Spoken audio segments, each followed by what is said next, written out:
नमस्ते बच्चों। देखिए, पिछली क्लास में हमने आपको जो 2-3 क्लासों में था हिंदी साहित्य के इतिहास लेखन की परंपरा, काल विभाजन एवं नामकरण तथा हिंदी का आरंभ किन किन कवियों ने कैसे कैसे माना, जैसे चंद्रधर शर्मा गुलेरी ने उत्तर अपभ्रंश को ही पुरानी हिंदी कहा और जो राजा मुंज थे उनको हिंदी का प्रथम कवि माना, पुरानी हिंदी का। आचार्य शुक्ल ने कहा कि जो हिंदी है वो प्राकृताभ्यास है, भास है। भोला शंकर व्यास ने जो उत्तर अपभ्रंश को ही जो है उसको क्या अवहट्ट नाम दिया।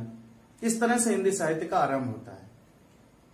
ठीक, तो आज की क्लास में हम लोग चर्चा करेंगे आदिकाल, जो आचार्य रामचंद्र शुक्ल ने 900 वर्षों का इतिहास जो लिखा था, तो उसके अंतर्गत हम लोग आज जो 4 काल विभाजित किए थे, 4 कालों में आदिकाल, वीरगाथा काल इसी का नाम, या और आगे दूसरा भक्ति काल, तीसरा रीति काल और चौथा आधुनिक काल।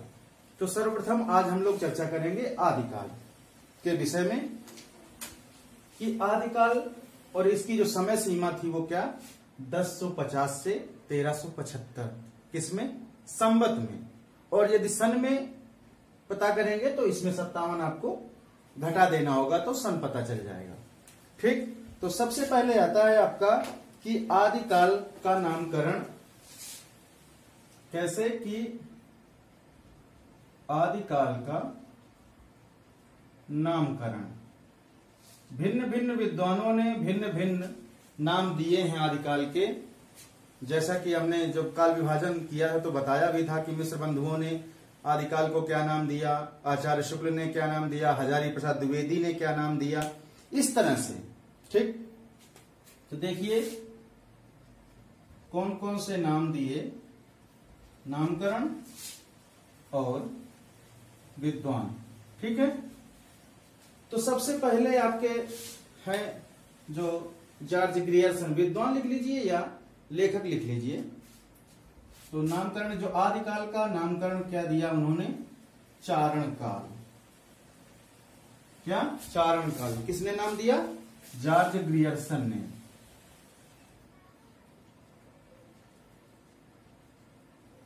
ठीक, इसके पश्चात में आरंभिक काल। आरंभिक काल किसने नाम दिया, मिश्र बंधुओं ने।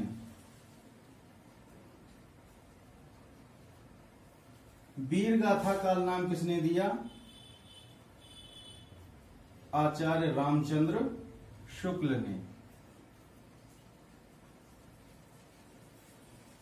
ठीक, और आदिकाल नाम किसने दिया था, हजारी प्रसाद द्विवेदी ने। हजारी प्रसाद द्विवेदी ने। ठीक है, इसके पश्चात में संधि एवं चारण काल। संधि एवं चारण काल किसने नाम दिया था, डॉक्टर रामकुमार वर्मा ने। ठीक, बीज वपन काल नाम किसने दिया, महावीर प्रसाद द्विवेदी ने। ठीक, इस तरह से आदिकाल के का नाम भी भिन्न भिन्न विद्वानों ने भिन्न भिन्न दिए हैं। ठीक है, अब इसके पश्चात में आता है आपका कि आदिकालीन जो साहित्य है उसका वर्गीकरण। ये आदिकालीन जो साहित्य था वो कितने भागों में विभक्त था। आदिकालीन साहित्य का वर्गीकरण।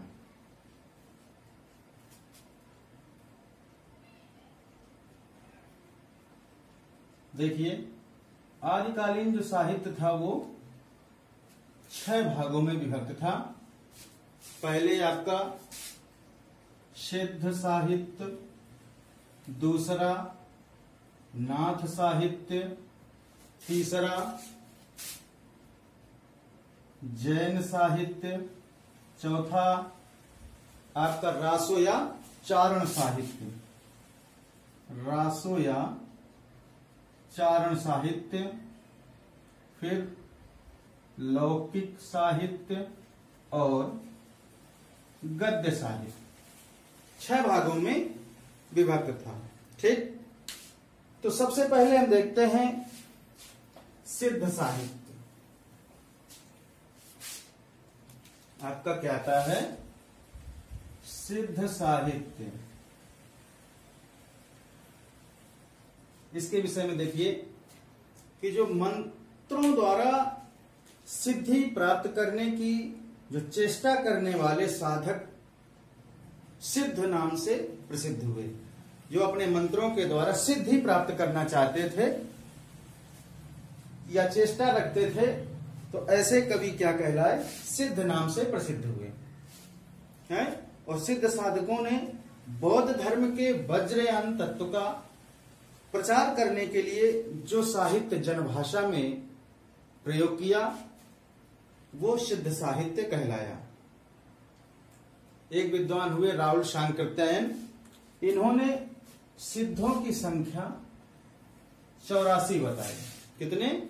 राहुल शांकृत्यायन ने सिद्धों की संख्या 84 बताई है, जिनमें से सरापा इस साहित्य के प्रारंभ, जो ये साहित्य है वो सरहपा से प्रारंभ होता है। कौन से कवि हैं?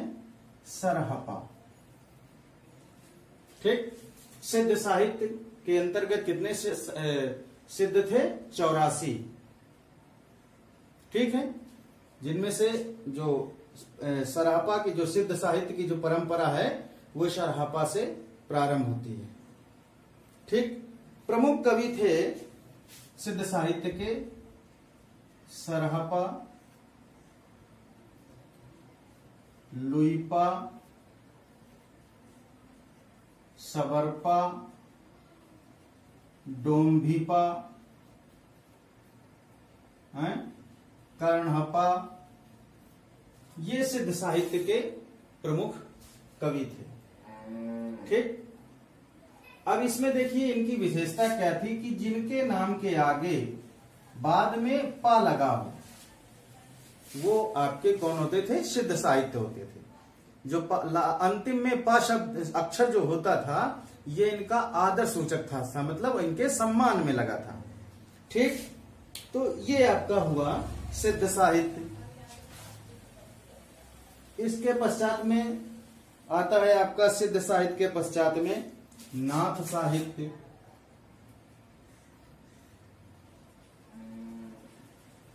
नाथ साहित्य। ठीक, इनके विषय में देखिए कि नाथ साहित्य के विषय में देखिए बौद्ध धर्म के अंतर्गत 2 शाखाएं हैं। बौद्ध धर्म के अंतर्गत 2 शाखाएं, पहली हीनयान और दूसरी महायान। ठीक, हीनयान और महायान। इस महायान से वज्रयान और फिर वज्रयान से सहजयान, और इसी सहजयान से नाथ साहित्य उत्पन्न हुआ। ठीक, जिस प्रकार से सिद्धों की संख्या 84 थी, उसी प्रकार नाथों की संख्या कितनी है? 9। सिद्धों की संख्या 84 थी और नाथों की संख्या 9। देखिए कौन कौन से 9 आपके इसके अंतर्गत हैं। नाथ साहित्य के अंतर्गत 9 कवि कौन कौन से हैं? पहले नागार्जुन, जड़ भरत, हरिश्चंद्र, चौथे सत्यनाथ, पांचवें भीमनाथ, छठवें गोरखनाथ, ठीक है, और सातवें चरपटनाथ, आठवें जालंधर, और नवे हैं आपके मलयार्जुन। ठीक, ये आपके नाम 9 नाथ हो गए। ठीक है। इसके पश्चात में फिर आपका नाथ साहित्य के पश्चात में आता है रासो या चारण साहित्य। क्या आता है? रासो साहित्य या चारण साहित्य। ठीक, देखिए, जैसा कि जैन साहित्य के विषय में बताया गया कि यह संकेत किया जा चुका है, जैन बताया गया कि आदिकाल में रचित जो रास काव्य था वो वीर गाथाओं के रूप में लिखित रासों से भिन्न था। ठीक है, और इनके जो प्रमुख कवि थे रासो या चारण साहित्य के, वो कौन कौन थे? देखिए, कवि और रासो साहित्य।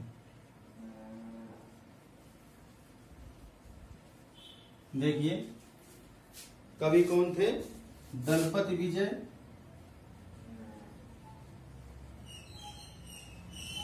खुमाण रासो। क्या? खुमाण रासो। ठीक, नरपतिनाल,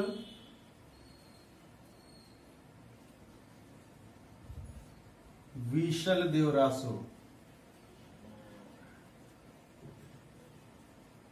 जगनिक, परमाल रासो। इसी परमाल रासो को आलखंड के नाम से भी जानते हैं। ठीक, चंद्रवरदाई,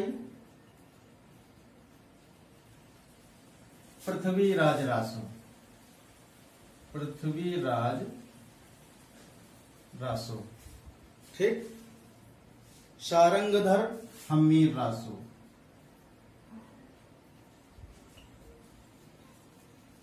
हम्मीर रासो। ये आपके रासो साहित्य के अंतर्गत हो गए।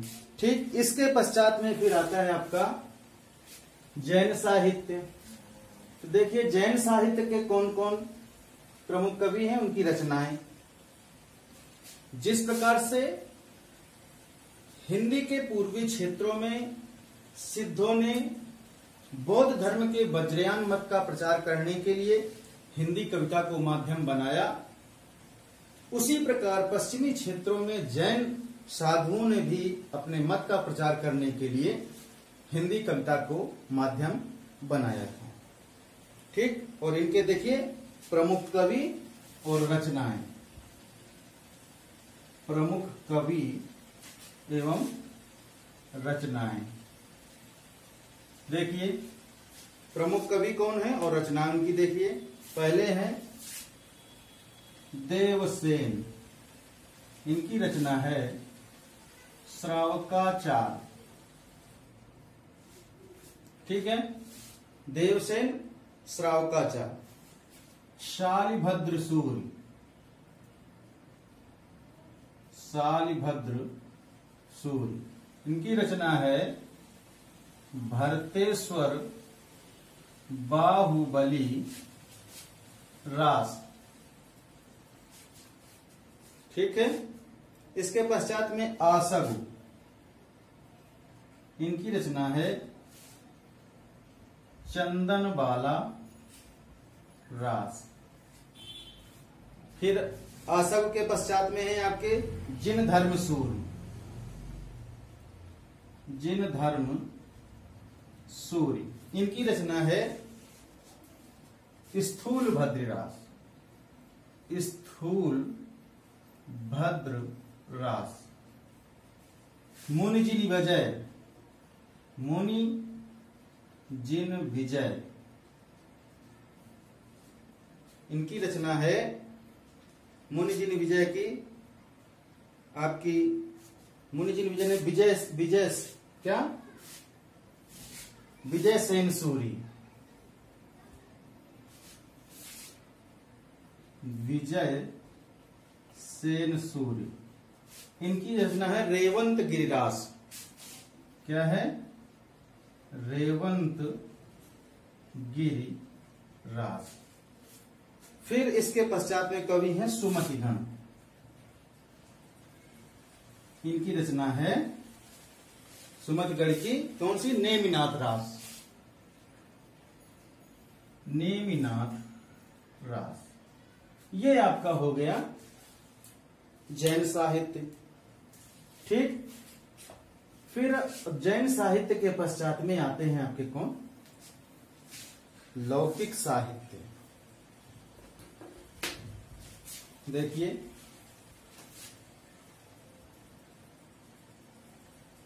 लौकिक साहित्य, इसके अंतर्गत कौन कौन सी रचनाएं हैं? ढोला मारू रा दुहा और जयचंद्र प्रकाश। दूसरी है जय मयंक जस चंद्रिका। ये आपकी लौकिक साहित्य के अंतर्गत है। और इसके पश्चात में फिर क्या है? गद्य साहित्य। क्या है? गद्य साहित्य।